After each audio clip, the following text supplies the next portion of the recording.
हमारी एक ब्राह्मण थे काशी में, वो नित्य भागवत जी का पाठ करते थे। उनका और कोई काम नहीं, बस गंगा तट पर बैठ करके भागवत जी का पाठ करना।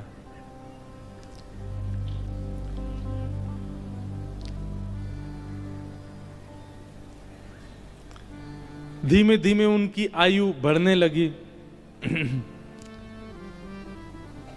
एक दिन परिवार के सब लोगों ने कहा, भैया ये कोई इनका काम धंधा शुरू करा दो, पूरे दिन पाठ करते रहते हैं भागवत जी का। और पाठ भी किसी व्यक्ति के लिए नहीं, अगर कोई उनको दक्षिणा भी देता था कि पंडित जी हमारे यहाँ पाठ कर दो, तो उसके यहाँ पाठ करते थे, वो उसका पाठ, फिर उसके बाद अपना पाठ अलग करते, अपने लिए करते थे। और उसके पीछे उनकी कोई कामना नहीं थी, निष्काम भाव से करते थे। नित्य पाठ करते। तो एक दिन घर के लोगों ने सबने कहा कि इनका ब्याह कर दो, ये करते धरते तो कुछ है नहीं, पूरे दिन पाठ में ही लगे रहते हैं, इनका ब्याह कर दो, पत्नी घर आएगी, अकल ठिकाने आ जाएगी। और सब घर के लोगों ने वो ब्राह्मण देवता का ब्याह कर दिया। पत्नी आ गई।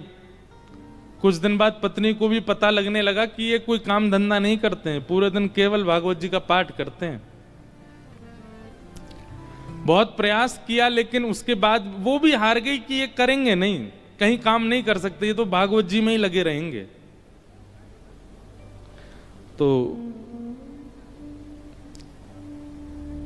आपत्तिकालीन ग्रहणी परीक्षा, हमारे शास्त्र आज्ञा करते हैं कि घर में आई हुई आपत्ति के समय घर की गृहिणी की परीक्षा होती है। क्षमा कीजिएगा, घर में आई हुई आपत्ति के समय यदि गृहिणी ही हाथ खड़े कर दे तो फिर आपको ब्रह्मा भी नहीं बचा सकते। लेकिन घर में यदि कोई आपत्ति आ जाए और घर की नारी, घर की गृहिणी, यदि वो अपना बल साध ले, वो ना टूटे, वो ना विचलित हो, चिंता मत कीजिएगा, आप उस संकट के सागर से निकल जाओगे। ये वेद प्रमाण है, ये शास्त्र प्रमाण बात है। इसलिए माताएं बहनों को एक बात हम कहें कि पति के ऊपर, बच्चों के ऊपर, परिवार के ऊपर कितने भी संकट आए, बाकी समय आप भले कितने भी आंसू बहाओ, लेकिन घर में आए हुए संकट के समय आप बस थोड़ा सा मजबूत हो जाइए, आपकी मजबूती से पूरा घर संभल जाएगा। आपत्तिकालीन गृहिणी परीक्षा।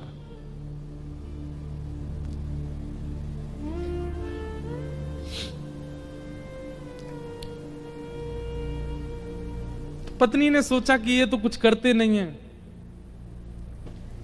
आगे हमारा वंश बढ़ेगा, बच्चे होंगे, कैसे चलेगा परिवार। तो फिर उनकी ब्राह्मण देवता की पत्नी ने आज्ञा ली, बोले आपकी आज्ञा हो तो मैं कुछ करूं कार्य। देवी तुमको जैसा अच्छा लगे। भोजन बनाना बहुत अच्छा जानती थी, 3-4 घरों में उन्होंने काम ले लिया और वो जाती भोजन बनाती और उससे जो वेतन मिलता उसी से घर चलता था ब्राह्मण का। ब्राह्मण और प्रसन्न हो गए, बोले और बढ़िया, वो और कुछ नहीं करना पड़ेगा, भागवत जी में लगे रहो, पाठ करते रहो।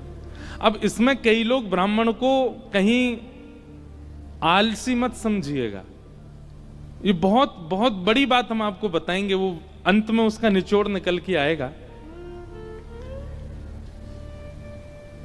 2-3 बालक भी उनके हो गए, चल रहा था घर। एक बार की बात, कुछ संतों का काशी में आगमन हुआ, संत आती रहते हैं काशी में, पर असमय में आना हुआ, बिना समय के संतों का आना हुआ। और उन्होंने किसी से पूछा, बोले भैया हम 5-10 मूर्ति हैं, कहीं प्रसाद पाने के इच्छुक हैं, कोई वैष्णव परिवार हो तो हमको बताओ। तो एक राह चलते व्यक्ति ने उन्हीं ब्राह्मण का घर बता दिया, बोले यहाँ चले जाइए, यहाँ बहुत एक सेवानिष्ठ और बड़े शास्त्रों का अध्ययन करने वाले ब्राह्मण रहते हैं, इनके पास चले जाइए, आप ये प्रसाद पवा देंगे। संतों ने घर में प्रवेश किया। ब्राह्मण देवता तो अपने पाठ में लगे थे, भागवत जी का ही पाठ कर रहे थे, और उनकी पत्नी बच्चों को, पति को स्वयं प्रसाद आदि पा करके सारे बर्तन मांज करके उसने रखे ही थे। उसी समय संतों का आना हुआ और संतों ने आगे कहा, आओ बिटिया, हम 10 मूर्ति हैं, हम लोग अयोध्या से प्रयागराज जा रहे हैं, काशी बीच में पड़ा, किसी ने बताया आपका घर वैष्णव का है, बड़ी जोर की भूख लगी, ठाकुर जी को प्रसाद पवाओ और प्रसाद पवा के हम लोगों को प्रसाद बांट दो। ब्राह्मणी बेचारी बड़ी प्रसन्न हो गई कि मेरे घर आज संत पधारे हैं प्रसाद पाने। तुरंत उसने जाकर के रसोई घर में सामग्रियां देखी। सामग्री इतनी थी नहीं कि उन सबको पवाया जा सके। दौड़ी दौड़ी अपने कक्ष में गई, जाकर के अपने जो उसका धन वो कमाती थी उसको जाकर के देखा कि जाऊं लेकर के आऊं, तो वह भी इतना नहीं था कि उन 10 महापुरुषों की सेवा हो सके। और ब्राह्मण का एक स्वभाव है कि और अगर ये स्वभाव किसी ब्राह्मण में नहीं है तो वो ध्यान से सुने, ये ब्राह्मण का स्वभाव होना चाहिए। ब्राह्मण दान मिले तो लेने का अधिकारी होता है, पर मांगने का अधिकारी नहीं है। मांगे ना, ब्राह्मण का स्वाभिमान है, वो मांगता नहीं है और मांगना चाहिए भी नहीं। अब वो कभी रसोई में जाए, कभी कक्ष में जाए, कभी एकांत में बैठ के सोचे मैं क्या करूं, संत पधारे हैं घर पर, कैसे प्रसाद पवाऊं, क्या व्यवस्था करूं, कुछ लाऊं, कभी ऊपर कुछ ढूंढे, कुछ मिल जाए, कुछ भुजिया मिले, नमकीन मिले, कुछ तो मिले, कुछ तो दूं, पर कोई व्यवस्था नहीं बन पाई। बार बार उसको यहां से वहां घूमते देख संत समझ गए कि हम गलत समय पे आ गए हैं। मुखमंडल बता देता है कई बार। और वे सब संत अपने अपने आसन लेके उठ गए, चिमटा कमंडल लेकर के, बिटिया सुनो सुनो सुनो सुनो, हमको ना प्रयाग पहुंचना है, विलंब हो रहा है, फिर आएंगे, अपना ही घर है, क्या दिक्कत है, तुम आराम करो, हाँ हम जाते हैं। और उस ब्राह्मणी के मन में वही आ रहा था, जब ये कक्ष मेरे घर में घुसे, इन्होंने घुसते ही क्या कहा था कि हम बहुत भूखे हैं, ठाकुर जी को भोग लगा के प्रसाद पवाओ, और ये भूखे ही जा रहे हैं और मैं कुछ नहीं कर पा रही। नेत्र सजल हो गए उसके, अत्यंत पीड़ा में आ गई। आज तक तो अपने पति से कुछ कहा नहीं था, पर आज कक्ष में प्रवेश करके ताम्रवर्ण आंखों का हो रहा था और बस चिल्लाने लगी, बोले तुमसे ब्याह किया मैंने, आपने जैसे चाहा वैसे रही मैं, आप नहीं करते कुछ तो घर घर जाके प्रसाद बना करके घर चलाती हूं मैं भूखी रह जाऊं, बच्चे भूखे रहें, आप भी भूखे रह जाते हैं तो भी इतनी पीड़ा मुझको नहीं होती है। पर आज संत पधारे थे हमारे यहां, महापुरुष पधारे थे हमारे यहां, कल्पवासी महात्मा आए थे हमारे यहां। वो अभागा दुर्भाग्यशाली घर है जहां से संत भूखे चले जाते हैं, निराश चले जाते हैं, और आप पूरे दिन ये भागवत जी में लगे रहते हो। अगर ये भागवत कृष्ण हैं, अगर ये भागवत नारायण हैं, अगर ये भागवत साक्षात भगवान हैं, तो इन भागवत जी से कम इतनी उम्मीद तो हम रख सकते थे कि हमारे घर से संत भूखे नहीं जाते। क्या दिया भागवत जी ने हमें?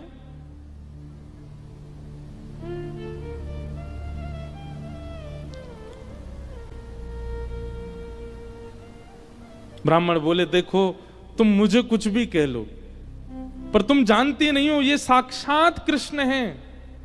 मैं क्यों बचपन से आज तक भागवत जी के उन्हीं 18,000 श्लोकों का मुझे कृष्ण दिखते हैं, मुझे लीला दिखती है, मुझे शामा शाम का नित्य विहार दिखता है भागवत जी में, इनके विषय में कुछ मत कहो।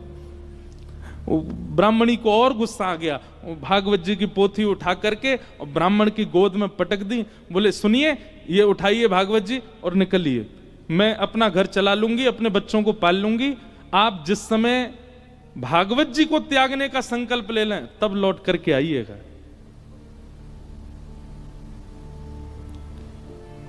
ब्राह्मण के नेत्र सजल हो गए, हृदय से लगा लिया भागवत जी को, निकल पड़े, घर से ही निकल गए और गंगा जी के तट पर जाकर के खूब रोए, खूब रुदन किया। हे भागवत महापुराण, हे साक्षात शब्द में कृष्ण, मेरी अभागा पत्नी है, वो आपके रूप स्वरूप को भी पहचानती नहीं है। पर हे करुणा निधान, आप कृपा करो। मैं कहूंगा भी तो भी वो अध्ययन नहीं करेगी, तो भी वो मुझसे कभी कथा नहीं सुनेगी, पर आप कृपा कीजिए और मेरी गृहिणी को अपने रूप का दर्शन करा दीजिए।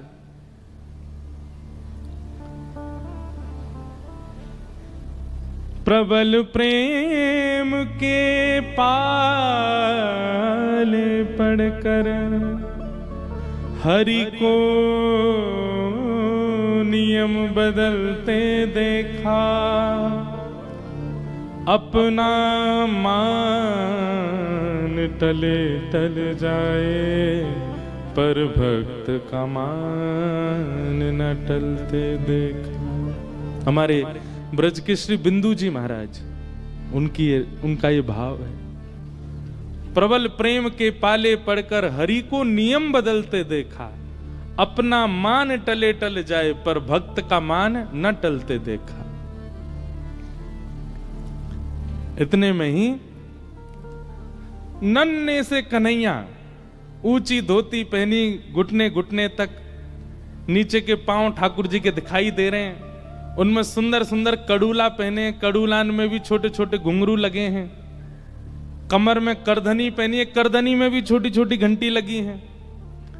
गले में सुंदर दो हार पहने हैं, हाथों में बाजूबंद, ऐसे हाथों में कड़ूला, और सिर पर एक स्वाफा बांध करके सांवले सलोने कमल नेत्र ठाकुर जी प्रकट हो गए काशी में। लेकिन ब्राह्मण को नहीं दिखे अभी, बस कहीं हो गए प्रकट। और प्रकट होकर के एक डलिया उठा करके सिर पर रखी, और महाराज जैसे कोई बालक कुछ बेचने के लिए जा रहा हो, ऐसे ठाकुर जी उस डलिया को लेकर के ब्राह्मण के घर जा रहे हैं। ब्राह्मण के घर पहुंच गए। ब्राह्मण गंगा किनारे अभी रो रहा है, और उसके घर पहुंच करके बाहर से उसके गेट को खटखटाने लगे। ब्राह्मणी निकल करके बाहर आई, जैसे ही दरवाजा खोला, सांवरे सलोने नंद नंदन। अब वो क्या जाने की है नंद नंदन,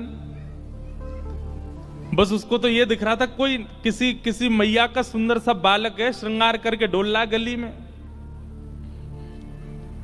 जैसे ही द्वार खोला, द्वार खोल करके बोली, अरे बालक तुम कौन हो, कहां से आए हो, माताजी कहां है तुम्हारी, पिताजी कहां, अकेले कहां घूम रहे हो, और ये इतनी भारी डलिया लेकर के कहां जा रहे हो। डलिया के ऊपर वस्त्र पड़ा था। तो ठाकुर जी एक हाथ से डलिया पकड़े, दूसरे हाथ से इशारा करके बोले, मानो इशारा कर रहे हैं हम गूंगे हैं, बोलना नहीं जानते। अच्छा गूंगे हो। ठाकुर जी बोले तो बोले फिर यहां क्यों आए हो। तो ठाकुर जी ने उसको इशारा किया, कुछ लिखने को दो, हम बताएं कौन है, कैसे आए। डलिया उठा करके ब्राह्मण देवता के घर के भीतर रखी, और पर्चा लेकर के उस पर सुंदर लेखनी लिख करके और मोड़ करके ब्राह्मणी को दे करके, और तुरंत ठाकुर जी पीछे मुड़े चले गए। ब्राह्मणी पत्र पढ़ने लगी, इतने तो ठाकुर जी वहां से अंतर ध्यान चले गए। अब ब्राह्मणी देखती रही, दूर दूर तक ठाकुर जी दिखे नहीं। क्या लिखा था उस पत्र में। ठाकुर जी बोले, हमें छोटा बालक मत समझो, हमारी कद को देख करके बस ये जान लो हम बौने हैं। हमारी जो कद है वो इससे बड़ी नहीं है, ऊपर नहीं तो हमारी उम्र बहुत है, और हम बहुत बहुत धनवान परिवार से आते हैं। बहुत वर्षों से तुम्हारे पतिदेव हमारे कुल के लिए पाठ कर रहे हैं भागवत जी का, पर आज तक उन्होंने वेतन नहीं लिया अपना, आज तक एक रुपया भी हमसे मांगा नहीं। पर मुझे आज पता चला कि उनके परिवार को बहुत आवश्यकता है, इसलिए संपूर्ण जीवन काल में उनका जितना भी वेतन होता था वो हम देने के लिए आए हैं। वो जैसे ही घर आए उनको दे दीजिएगा। और ऐसा कह के ठाकुर जी चले गए। अब जैसे ही वो डलिया के ऊपर से वस्त्र हटा करके देखा, विविध प्रकार की मणियां, रत्न, सोने, जवाहरात, हीरे आदि सबसे लबालब भरी हुई वो डलिया। ब्राह्मणी मन ही मन सोचने लगी, मैंने भी बेवजह डांटा, बिन बताए पाठ कर रहे थे यहाँ पर, और मुझे लगता तो था कि ये पाठ करते हैं, इसके पीछे कोई कारण नहीं, कुछ मिलता नहीं इनको, कुछ फिर भी लगे रहते हैं, पर ये तो बड़े गोपनीय हैं, मुझे बिन बताए किसी परिवार के लिए कर रहे थे। अपने बेटा को बुलाया, बोले सुनो पिताजी को खोजो, कहाँ हैं, ढूंढ के लाओ उनको। पिताजी बैठे थे गंगा किनारे, बच्चे ने जाकर, पिताजी जल्दी चलो मैया बुला रही घर पे। शाम हो गई, लौट करके ब्राह्मण आए, बड़े उदास हताश हृदय से भागवत जी लगी हैं। जैसे ही घर आए, आज घर का स्वरूप ही बदल रहा था, बढ़िया सुंदर दिए जल रहे हैं बाहर। द्वार खोल करके देखा तो पत्नी का भी स्वरूप बदल गया है, बालक भी बिल्कुल नए नवीन कपड़े पहन करके विचरण कर रहे हैं।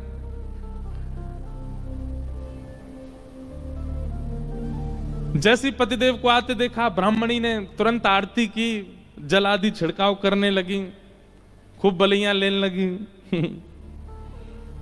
पतिदेव बोले, ब्याह के बाद पहली बार इतना हमारा पूजन हुआ है, ऐसा क्या हो गया जो इतना पूज रही हैं हमको? देवी, ये घर की रौनक हमको डांटने से, फटकारने से घर की रौनक बढ़ गई तुम्हारी? रोज ही डांट दिया करो हमको। ऐसा क्या हो गया जो आज इतना सब कुछ मंगल, बच्चे नए वस्त्र पहन के घूम रहे हैं, आप बढ़िया साड़ी पहन के, ये कहां से इतना सब कुछ आया? हाथ पकड़ के बोली, आज तुम्हारी चोरी पकड़ी गई है ना, वहीं से मिला है ये सब कुछ। ब्राह्मण देवता बोले, मेरी कौन सी चोरी? बोले चलो दिखाती हूं। भीतर जाके कक्ष में बिस्तर पर ही सब रत्न पड़े थे। ब्राह्मण बोले, देवी ये कहां से आया इतना सब कुछ? बोले कहां से आया, ज्यादा चतुर मत बनिए, आपका गूंगा मालिक आया था। ब्राह्मण देवता बोले, गूंगा मालिक? मेरा गूंगा मालिक कौन?